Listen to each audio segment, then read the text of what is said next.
Hi, and welcome everyone. We are waiting 30 seconds just to connect with all of you. So hi, welcome everyone, and thank you for joining us today for this special webinar, Decoding Visitor DNA, how Lugano Region leverages data to enhance marketing and tourism products. So let's get started. Who is in the room today? Daniela Gugliotta Bagayan, Director of Marketing at Lugano Region. Mirko Lalli, CEO at DataPill. And me, Damiano Meola, Marketing Director at Data Appeal. Mirko, a greeting from you. Thank you, Damiano. It will be really greetings. I'm really happy to be here today because I am feeling an emotional connection with Lugano. Lugano was one of our first clients and one of our first region in Europe to leverage on data since 10 years. So it's very visionary approach of Lugano region.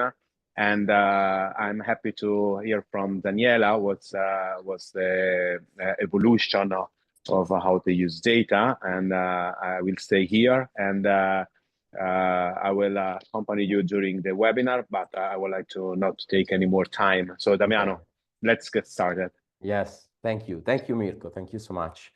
So quickly on the agenda, first we'll dive into what visitor DNA means. Next, we'll discover how Lugano region uses data insights effectively in a conversation with Daniela. And lastly, we'll have a Q&A session. So please feel free to submit your questions via Zoom chat. Throughout the webinar, we'll collect your questions and then we'll address them at the end of the webinar. So let's really get started. A couple of words about DataPill. We help destinations make smarter, data-driven decisions to optimize tourism strategies. How do we do that? Our products enable destinations to assess, meaning understanding visitor behaviors, traveler experience, and travel trends to identify strengths and areas for improvement. Plan.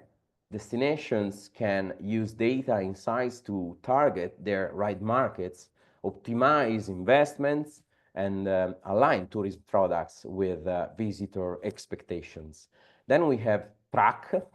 Destinations can monitor performance over time, measuring the impact and even adjust these strategies for continuous growth.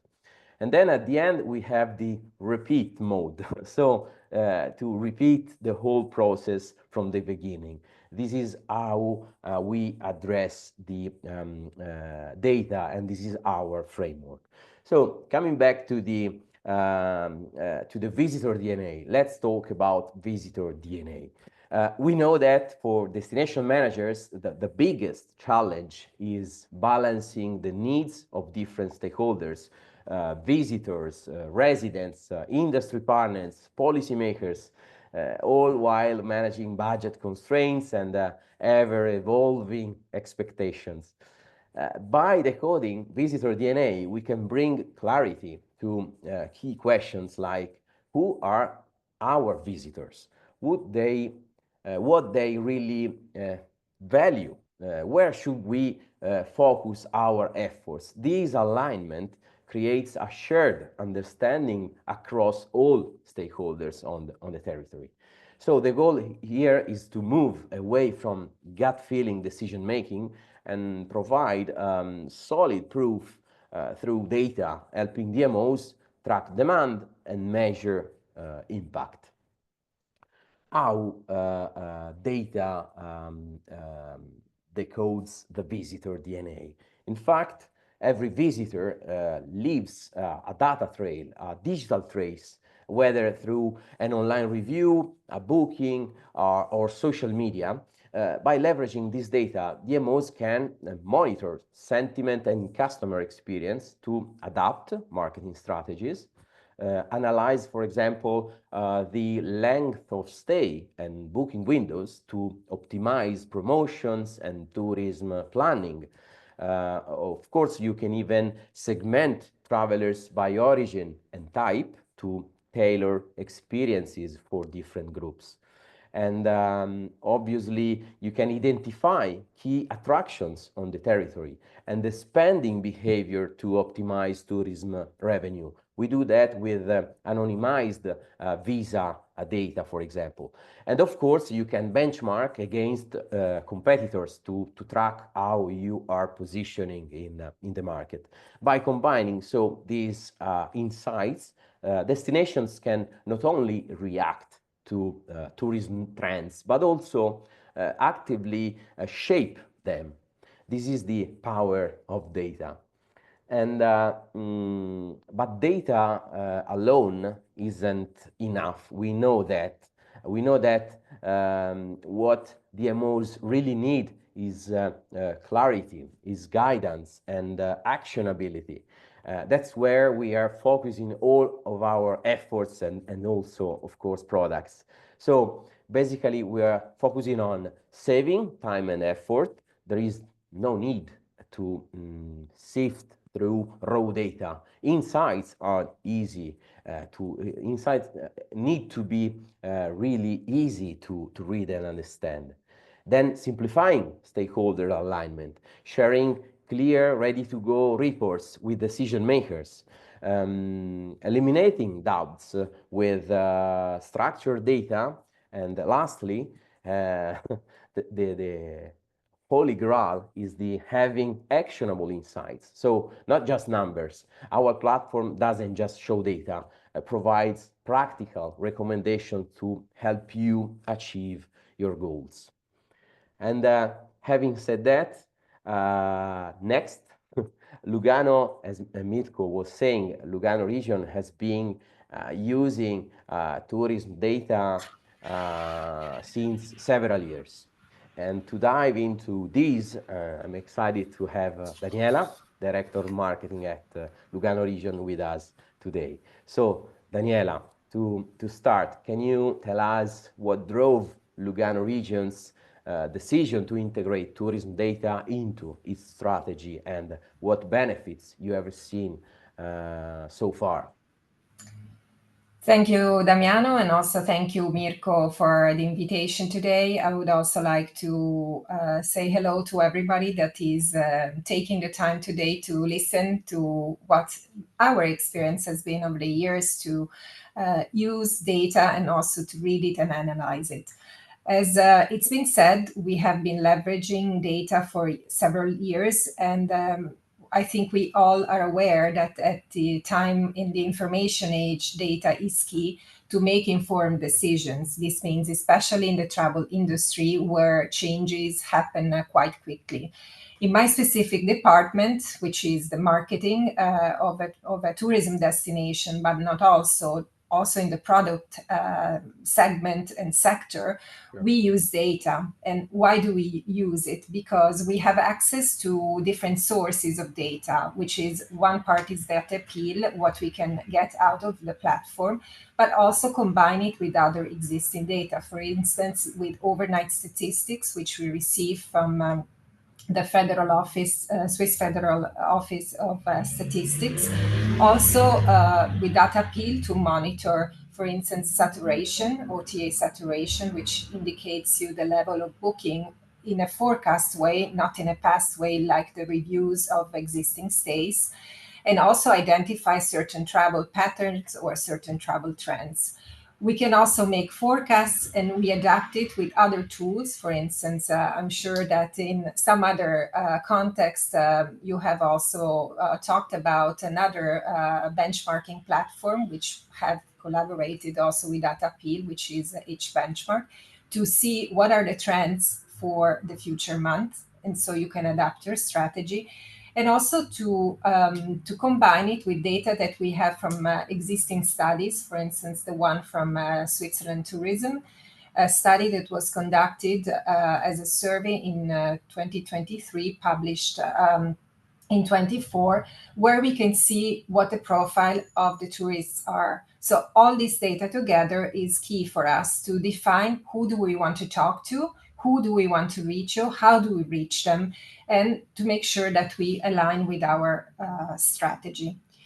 We have also conducted certain studies with the benefit that we have given access or given some information taken also from the Data Pill platform to have insights, as it was said by Damiano, about the travelers that we want to take into account in our strategy. For instance, if you are planning as part of your destination strategy to position yourself as a honeymoon destination, aside from having the right product, you for sure need to look at what tourists visit your destination. So if you see from Data Pill that the majority of your segment groups are small groups or larger groups, probably you need to adapt the way you communicate because that's the way your destination is perceived. Or maybe you need to focus on a different product that your destination has. Yeah. So Daniela, a lot of data points. We feel it, but you mentioned that also these data analysis can also benefit your tourist product effectiveness. So this way, data are helping you delivering, packaging, let me say, a product or a product experience. Is that correct? Yes, having this data available and not just knowing the market of origin of your tourists, but also having insights, the trends, where do they like to go within the region, what are the most visited points of interest, helps you then develop the product for your right market. So to reach your target audience through their customer journey with the right product and at the right time. Something that, of course, I've said before, but it has to be underlined, is that when you look at the most visited points of interest in your destination, you base it on data from past experiences. So from the reviews that were left from your guests and visitors of the destination. Nevertheless, this is quite important because you can have data going back to even a few years. And so you can combine this analysis with other studies that you may have to develop products to be used and promoted in the future. So that is quite something important. If you would like to find out, for instance, let's say you are a family destination and you would like to understand better currently where your guests, your visitors stay within your destination through a Data Pill platform, you can see focusing either on the attractions or the types of lodging that they go to, where would your target group stay and why do they stay there? So you can connect these data points together to then develop a strategy. And this is a product strategy that then is going to be supported by a marketing communication Absolutely. So data helps you delivering a marketing strategy, marketing communication strategy, but also I would say product development and product design in terms of tourism product, of course. Okay, thank you. Moving on, we know that Lugano region actively uses and share data management strategies with universities. Can you share how these joint initiatives work and how they strengthen the destination?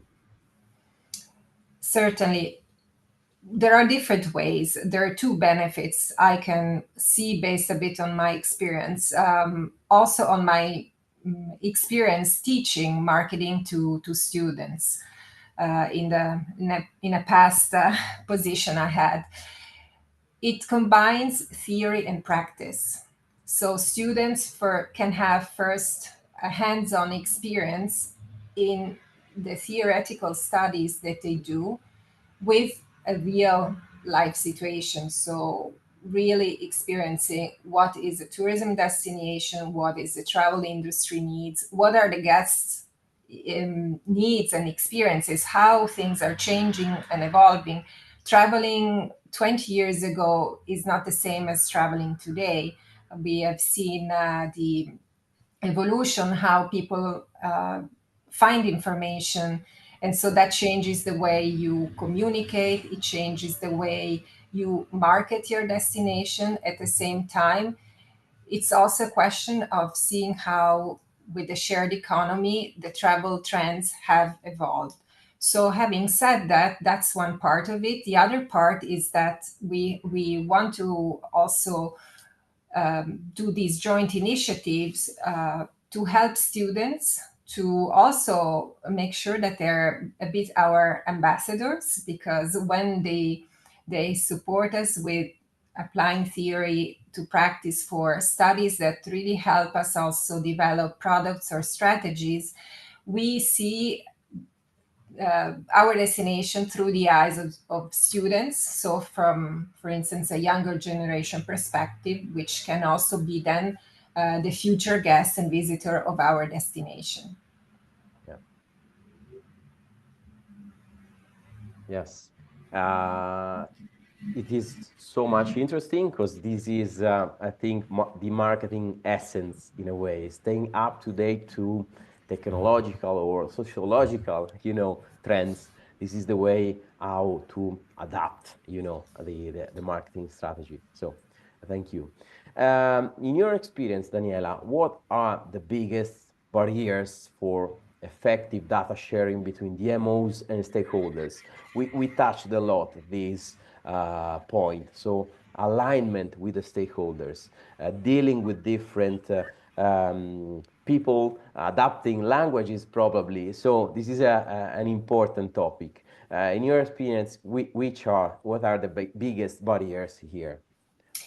Well, one of the biggest barriers is nothing to do with the stakeholders or the destination will, is more to do with the compliance with the current laws and legislation. So we speak here about GDPR as well as the Swiss law, the corresponding Swiss law, which is the Federal Act on Data Protection. So in this respect, we are aware of the constraints about sharing data. Although, for instance, with data appeal, as you said before, a lot of the information is anonymized. So there is not the possibility to identify one or the other stakeholder. That is one challenge. And the other barrier is also the more data you have available, the more complex it is to interpret it. So it is key, and I would like to say this to everybody, no matter what kind of data you use, that you have experts that can really interpret it, because just giving access to data without a context, it could be risky because, as you said, then it could be interpreted in not in the correct way. I'm not saying against the DMO strategy. I'm just saying not in the right way.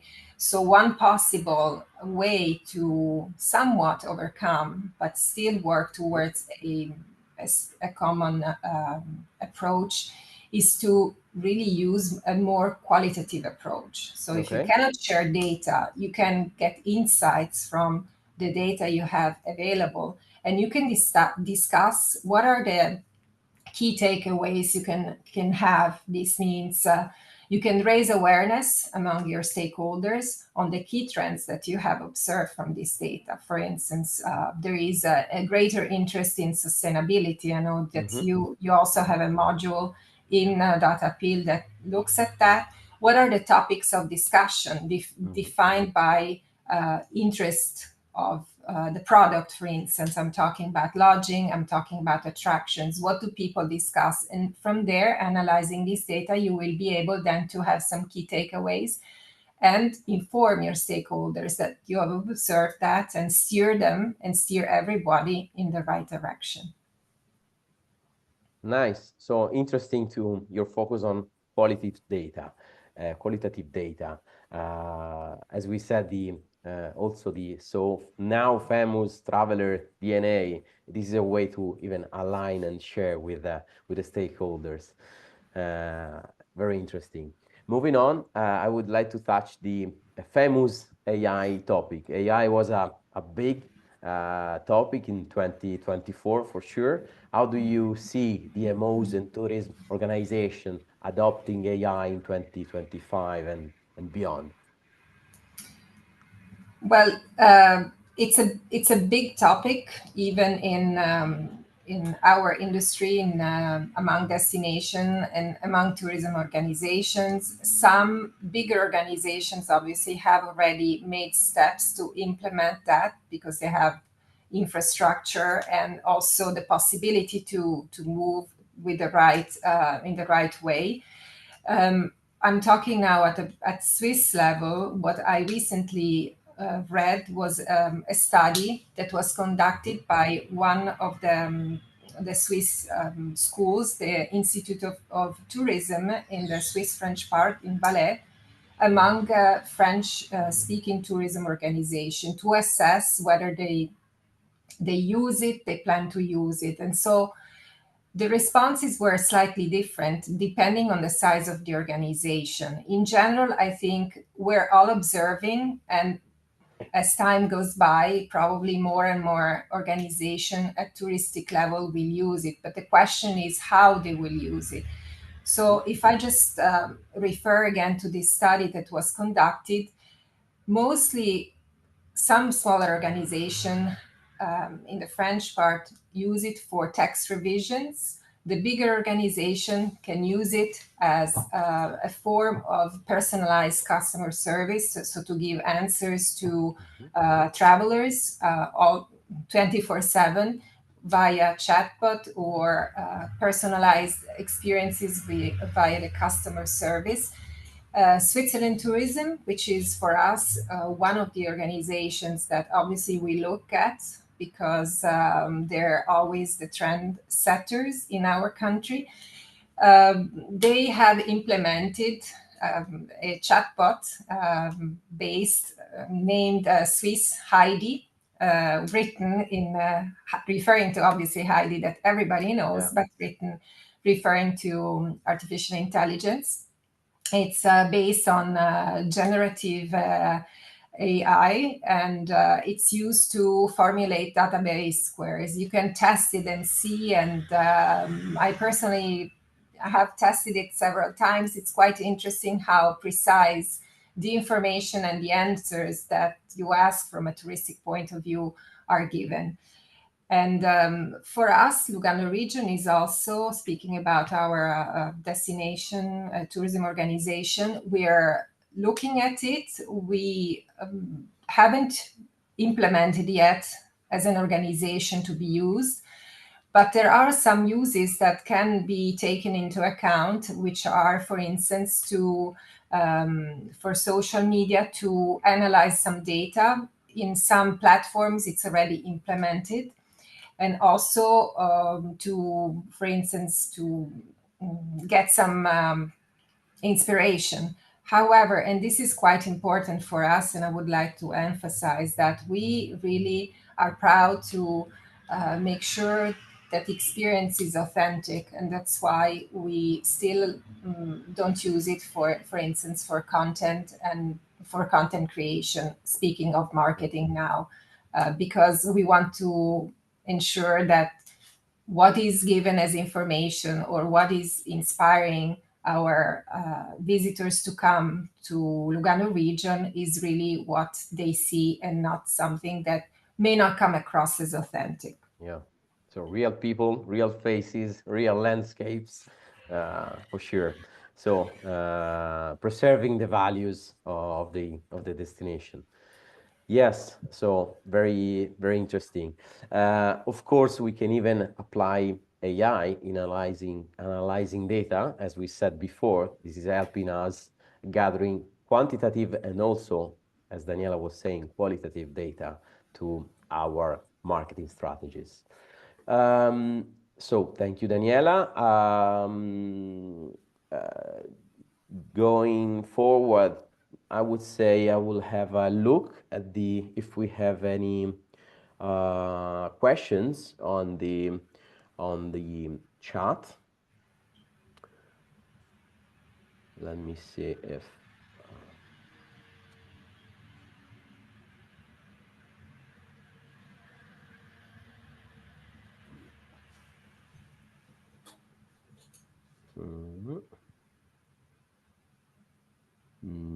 nope. So I would say, to break the ice, an extra question from me, Daniela. If you have to mention one, I would say, what best practice would you like to share with DMOs to improve their strategies in 2025?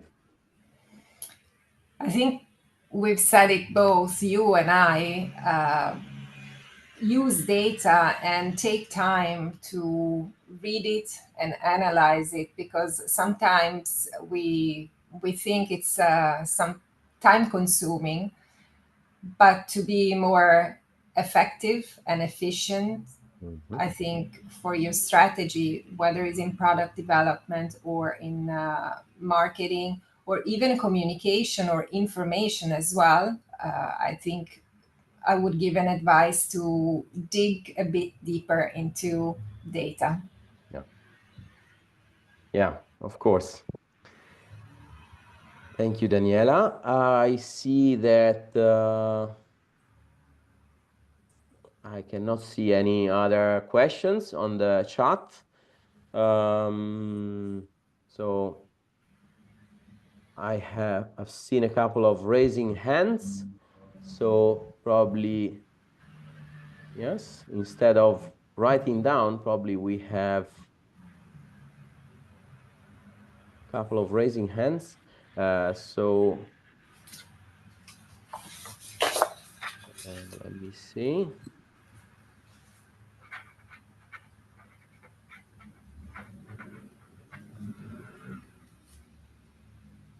Could you please add your question to the chat here? I've seen for a second a raising hand, but I cannot see any more. The raised hand. So please, Sarah Helm. Okay, I'll try to open up the mic. Sarah, hi. Hi, sorry. The chat isn't working. Therefore, okay. So please move on with your voice. Is even better. Thank you.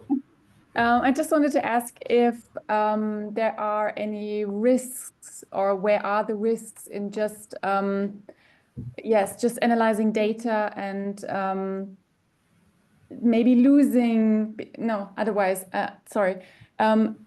It can be risky, I think, to just rely on data, and because it gives a kind of security, maybe a false security that when data says it, it must be right. Do you see these kind of risks, or yeah? That's the answer to that. Thank you. Daniela, do you want to give your experience here, your guidance? I think is a bit in the last comment I made, in the sense that it's important to analyze data, but you shouldn't, how to say, get out of the perspective of what's around. I said it actually when I was mentioning sharing data with the stakeholders. In other words, data needs to be interpreted, and it can be a double-edged sword if it is interpreted and analyzed, and the output is not what you are expecting. So it shouldn't be a security. It should not be one platform only. It should be combined. That's what the approach that we have. We look at different sources of data. And I'm not saying that we just look at that. There are external factors that you have to keep into perspective, because maybe data tells you something, but the reality of the situation, whether it's due to weather, whether it's due to geopolitical situation, whether it's due to other factors that you're not able to control, tell you something else, and you have data on the other side that steers in the other direction. So you're correct in saying that it can be risky if it's not used in the right way.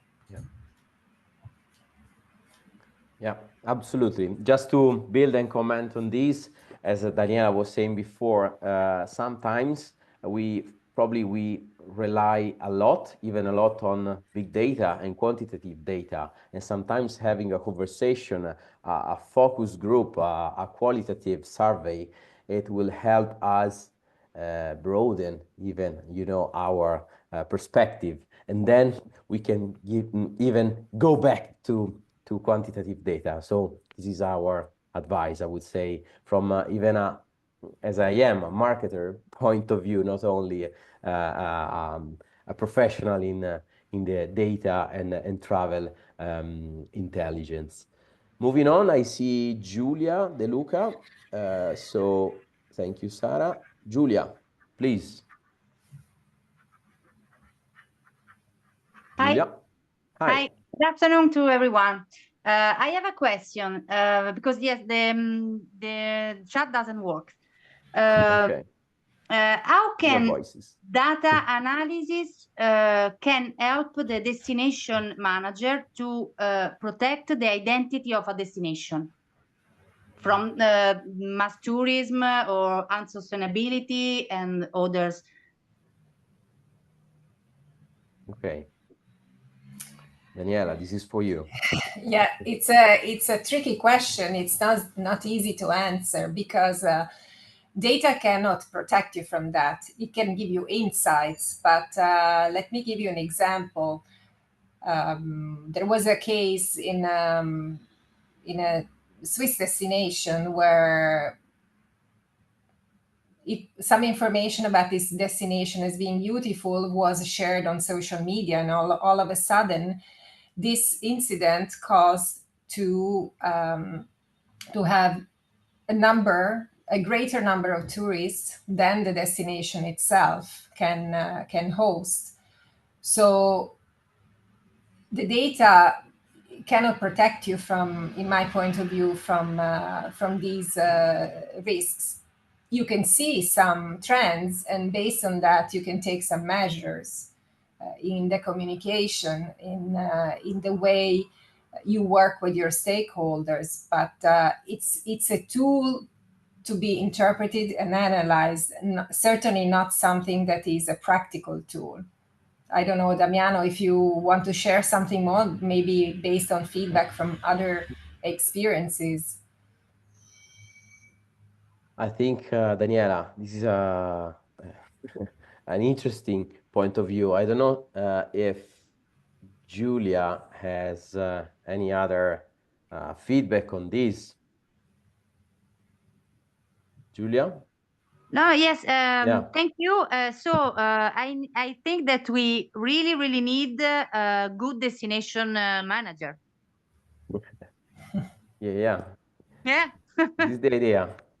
Good destination managers, empowered and augmented by data also, and in order to extract the right insights from data. This is the idea. Sure. Okay, thank you very much. Thank you. Yeah, thank you. And so thank you very much. No more questions, so I would also thank Daniela for being here, for your expertise, your guidance, and your information and examples about real life activities. Thank you, Mirko, and see you on the next one. Grazie, thank you very much for your time. Have a great, sorry, have a great evening. Bye. Bye-bye.